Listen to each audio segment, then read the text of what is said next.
Esta conferencia comenzará a grabarse. Saludos nuevamente, queridos alumnos. Seguimos con la segunda parte del Estatuto de la Víctima del Delito. Vamos a ver. Muy sencillito. Aquí vamos a encontrar, como acabamos de decir, con dos preguntas muy sencillas. Este tema hay que llevarlo perfectamente. Oficinas de asistencia a las víctimas. Organización de las oficinas de asistencia a las víctimas. El Gobierno y las CCA que hayan asumido competencias en materia de justicia organizarán, en el ámbito que les es propio, oficinas de asistencia a las víctimas. El Ministerio de Justicia o las CCA podrán celebrar convenios de colaboración con entidades públicas y privadas, sin ánimo de lucro, para prestar los servicios de asistencia y apoyo a que se refiere este título.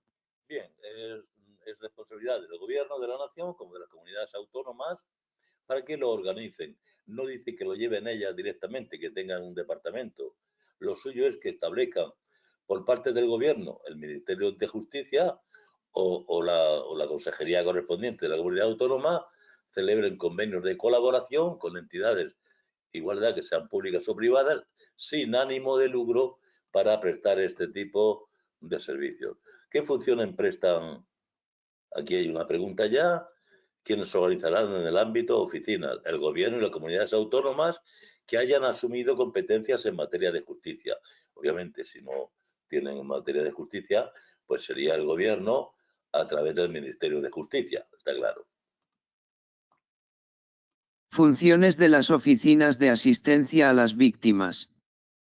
Prestarán una asistencia que incluirá como mínimo a.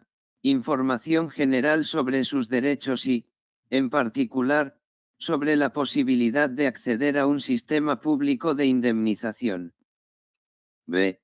Información sobre los servicios especializados disponibles que puedan prestar asistencia a la víctima, a la vista de sus circunstancias personales y la naturaleza del delito de que pueda haber sido objeto. C. Apoyo emocional a la víctima. D. Asesoramiento sobre los derechos económicos relacionados con el proceso, en particular, el procedimiento para reclamar la indemnización de los daños y perjuicios sufridos y el derecho a acceder a la justicia gratuita. E. Asesoramiento sobre el riesgo y la forma de prevenir la victimización secundaria o reiterada, o la intimidación o represalias. F. Coordinación de los diferentes órganos, instituciones y entidades competentes para la prestación de servicios de apoyo a la víctima. G. Coordinación con jueces, tribunales y Ministerio Fiscal para la prestación de los servicios de apoyo a las víctimas. Bien, esto también nos resulta muy familiar, pero vamos a hacer una nota de información general, información sobre servicios especializados disponibles, si no está disponible obviamente, apoyo emocional, asesoramiento sobre derechos económicos, reclamar la indemnización y la justicia gratuita. Asesoramiento sobre el riesgo, la forma de prevenir la victimización secundaria o reiterada o la intimidación o represalias. Coordinación entre los diferentes órganos, instituciones y entidades. Estén coordinadas, no vayan por libre.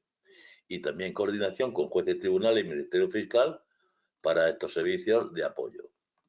No tiene más la cosa. Volvemos al texto.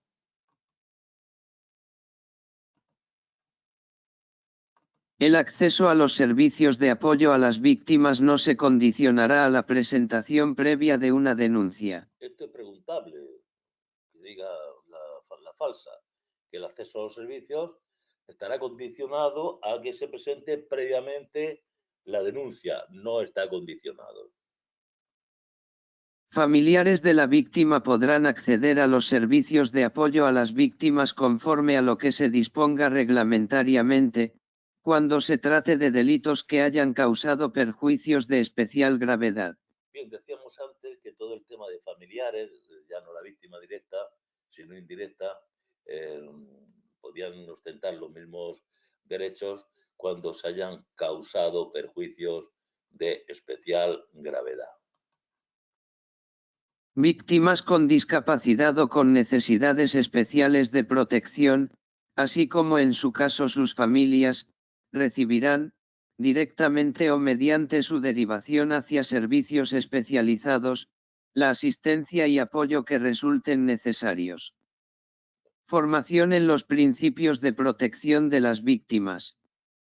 El Ministerio de Justicia, el Consejo General del Poder Judicial, la Fiscalía General del Estado y las CCAA, en el ámbito de sus respectivas competencias, asegurarán una formación general y específica, relativa a la protección de las víctimas en el proceso penal, en los cursos de formación de jueces y magistrados, fiscales, secretarios judiciales, FCS, médicos forenses, personal al servicio de la Administración de Justicia, personal de las oficinas de asistencia a las víctimas y, en su caso, funcionarios de la EICH o de las CCAA que desempeñen funciones en esta materia.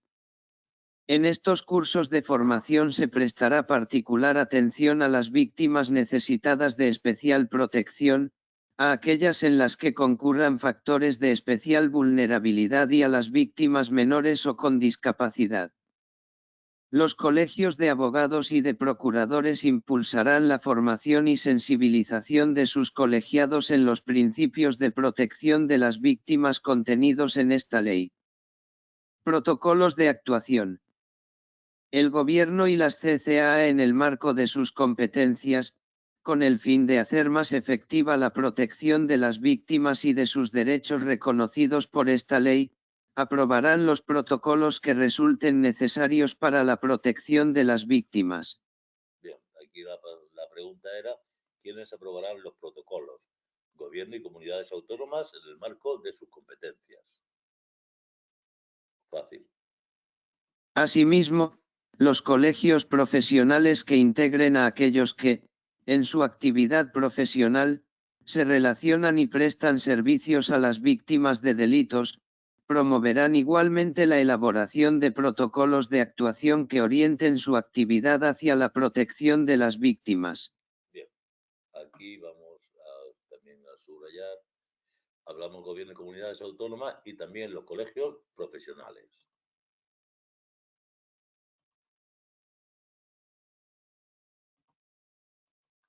Bien, cooperación y buenas prácticas.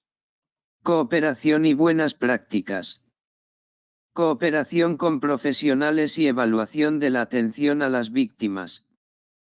Los poderes públicos fomentarán la cooperación con los colectivos profesionales especializados en el trato, atención y protección a las víctimas. Se fomentará la participación de estos colectivos en los sistemas de evaluación del funcionamiento de las normas, medidas y demás instrumentos que se adopten para la protección y asistencia a las víctimas. Por ejemplo, pues esto no es propio que se haga en el examen. Estamos, la participación de estos colectivos profesionales especializados, el funcionamiento, medidas, instrumentos. Esto, para mí es una pregunta que luego al repaso, pues yo la doy como más light, ¿no? No intervendría. La cooperación internacional, pues también es de cajón, como el resto. Cooperación internacional. Los poderes públicos promoverán la cooperación con otros estados y especialmente con los estados miembros de la Unión Europea en materia de derechos de las víctimas de delito, en particular mediante el intercambio de experiencias, fomento de información, remisión de información para facilitar la asistencia a las víctimas concretas por las autoridades de su lugar de residencia, concienciación, investigación y educación, cooperación con la sociedad civil, asistencia a redes sobre derecho de las víctimas y otras actividades relacionadas. Bien, aquí nos habla de cooperación, pues ya sabemos que está. Cooperación con profesionales, cooperación internacional. Y ahora las buenas prácticas son la sensibilización y la obligación de reembolso. Sensibilización. Los poderes públicos fomentarán campañas de sensibilización social en favor de las víctimas, así como la autorregulación de los medios de comunicación social de titularidad pública y privada en orden a preservar la intimidad, la imagen, la dignidad y los demás derechos de las víctimas. Estos derechos deberán ser respetados por los medios de comunicación social. Obligación de reembolso.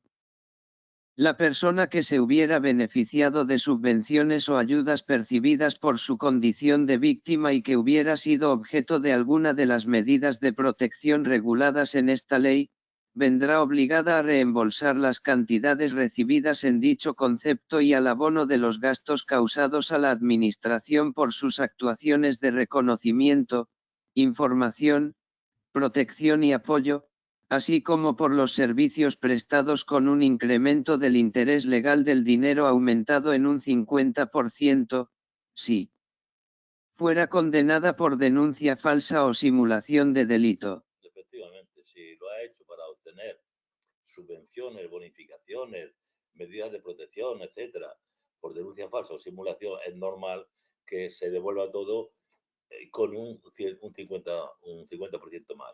Es decir, si son 100, pues tendrá que devolver 150. Eso aparte va lo de la asistencia jurídica gratuita, que no entra aquí. Esta disposición se aplicará sin perjuicio de lo previsto en la Ley de Asistencia Jurídica Gratuita. Bien, aquí la pregunta era, bien, ya lo habíamos visto. Vamos al cuestionario 29 para acabar. Cuestionario 29. ¿Qué entidades organizan las oficinas de asistencia a las víctimas? El gobierno y las comunidades autónomas que hayan asumido competencias en materia de justicia. ¿Pueden el Ministerio de Justicia o las CCA colaborar con entidades privadas para prestar servicios de asistencia a las víctimas? Sí. Pueden celebrar convenios de colaboración con entidades públicas y privadas, sin ánimo de lucro. Mencione 3 servicios mínimos que deben prestar las oficinas de asistencia a las víctimas. Información general sobre derechos, apoyo emocional y asesoramiento sobre los derechos económicos relacionados con el proceso. ¿Es necesario presentar una denuncia para acceder a los servicios de apoyo a las víctimas? No. El acceso a los servicios de apoyo a las víctimas no se condiciona a la presentación previa de una denuncia. ¿Quiénes, además de las víctimas, pueden acceder a los servicios de apoyo? Los familiares de la víctima, en casos de delitos que hayan causado perjuicios de especial gravedad. ¿Qué tipo de formación se asegurará para el personal relacionado con la atención a las víctimas? Formación general y específica relativa a la protección de las víctimas en el proceso penal. ¿Qué se considera en los cursos de formación sobre la protección de las víctimas? Se presta particular atención a las víctimas necesitadas de especial protección, aquellas con factores de vulnerabilidad y a las víctimas menores o con discapacidad. ¿Qué papel juegan los colegios de abogados y de procuradores respecto a la protección de las víctimas? Impulsan la formación y sensibilización de sus colegiados en los principios de protección de las víctimas. ¿Qué objetivo tienen los protocolos de actuación aprobados por el Gobierno y las CCAA? Hacer más efectiva la protección de las víctimas y de sus derechos reconocidos por la ley. ¿Cómo se fomenta la cooperación con profesionales especializados en la atención a las víctimas? Promoviendo su participación en sistemas de evaluación y cooperando en el trato, atención y protección a las víctimas. ¿Qué se promueve a nivel internacional para mejorar los derechos de las víctimas de delito? La cooperación con otros estados, especialmente de la UE, mediante el intercambio de experiencias, fomento de información y otras actividades relacionadas. ¿Qué iniciativas se fomentan para la sensibilización social en favor de las víctimas? Campañas de sensibilización social y la autorregulación de los medios de comunicación para preservar la dignidad y derechos de las víctimas. ¿Qué obligación recae sobre las personas que han sido beneficiadas de ayudas por su condición de víctima y luego son condenadas por denuncia falsa? Están obligadas a reembolsar las cantidades recibidas más un incremento del interés legal del dinero en un 50%. ¿Qué papel desempeñan los poderes públicos respecto a la cooperación internacional en materia de derechos de las víctimas? Fomentan la cooperación con otros estados y especialmente con los Estados miembros de la Unión Europea. ¿Cuál es la finalidad de los protocolos de actuación promovidos por los colegios profesionales? Orientar la actividad profesional hacia la protección de las víctimas de delitos. Bien, pues tenemos este tema acabado, sencillo, rápido, y si nos salen otras dos preguntas, pues dos preguntas. Ya hemos visto que por 7 milésimas, el que no ingresó, el primero que no fue a pruebas físicas, era lo que se le llevaba al anterior. 7 milésimas, fijaros lo que es un punto y dos puntos es tremendo, una ventaja tremenda. Muchas gracias y volveremos ya a continuación con la Policía Judicial.